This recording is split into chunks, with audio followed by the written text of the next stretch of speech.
मस्साजोगचे संतोष देशमुख यांची हत्या होऊन आज 1 महिना झालेला आहे आणि अद्याप देखील एक आरोपी जो आहे तो फरार आहे। त्याच दरम्यान नांदेडमध्ये सकल मराठा समाजाच्या वतीने आज पूर्वनियोजनाची बैठक इथे आयोजित करण्यात आलेली आहे, ज्यामध्ये 18 तारखेला सकल मराठा समाजाचा जन आक्रोश मोर्चा आयोजित करण्यात आलेला आहे आणि या आक्रोश मोर्चासाठी जे आहे ते सुरेश धस यांच्यासह अनेक मान्यवरांना आमंत्रित करण्यात आलेले आहे। विशेष म्हणजे ही पूर्ण सभा जी राहणार आहे ती शोकसभा या ठिकाणी पार पडणार आहे।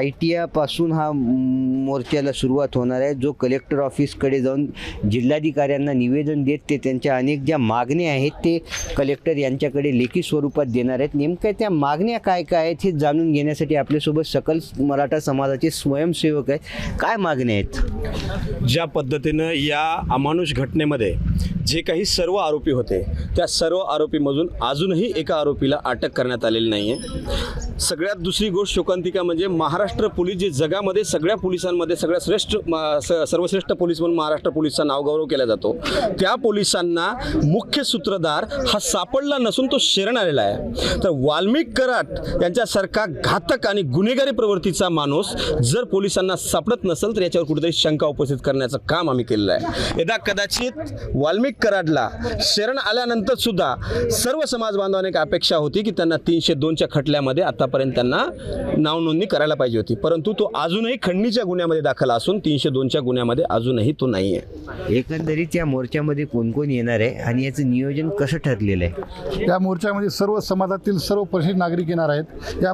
मोर्चाला प्रामुख्यानं छत्रपती संभाजीराजे, त्याचबरोबर मनोज पाटील जरांगे, नानासाहेब जावळे व सर्व सुरेश धस असतील, संदीप क्षीरसागर असतील, त्याचबरोबर ज्योतिताई मेटे असतील, सर्व मान्यवर जे बीडला होती ते सर्व मान्यवर या ठिकाणी राहणार आहेत। परंतु नांदेड जिल्ह्यातील सर्व नागरिकांची व सर्व जातीतील सर्व धर्मातील लोकांची एकच मागणी आहे की नांदेडला BR होऊ द्यायचं नाही। त्यामुळे नांदेडचा पालकमंत्री हे मुंडे कुटुंबातला कोणीच होऊ नये, पंकजा मुंडे असतील किंवा धनंजय मुंडे असतील, कारण का धनंजय मुंडे हा खरा वाल्मिक कराडचा बॉस आहे। प्रत्येक जागी पार्टनरशिपमध्ये धनंजय मुंडे आहे। त्यामुळं नांदेड जिल्ह्यातील सर्व समाज बांधवांची एवढी मागणी आहे की जे वाल्मिक अण्णा कराड म्हणतात त्याच्यावरती 302चा गुन्हा दाखल करून मोका अंतर्गत त्याची नार्को टेस्ट करण्यात यावी, कारण नार्को टेस्टच्या पाठीमागं याला हे कृत्य कराय कोण लावलं तर खऱ्या अर्थानं आरोपी हा धनंजय मुंडे निघतील। त्यामुळे आमची मागणी देखील आहे की धनंजय मुंडेंनी नैतिक जबाबदारी समजून त्यांनी राजीनामा द्यावा, कारण का आमच्या नांदेड जिल्ह्याचे भूमिपुत्र अशोकराव चव्हाण यांचा आदर्श घोटाळ्यात नाव आलं तेव्हा त्यांनी नैतिक जबाबदारी समजून त्यांनी राजीनामा दिला।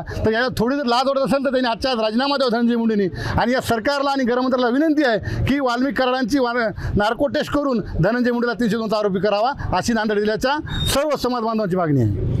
धनंजय मुंडे यांनी राजीनामा दिला पाहिजे, तसेच वाल्मिक कराड याची नार्कोटिक्सची चौकशी करून याचा मुख्य सूत्रधार कोण आहे याचा तपास करावा, असं सकल मराठा समाजाच्या वतीने आपल्याशी आत्ताच त्यांनी बातचीत करताना सांगितलेलं आहे। अभिषेक एकबोटे, ABP माझा, नांदेड।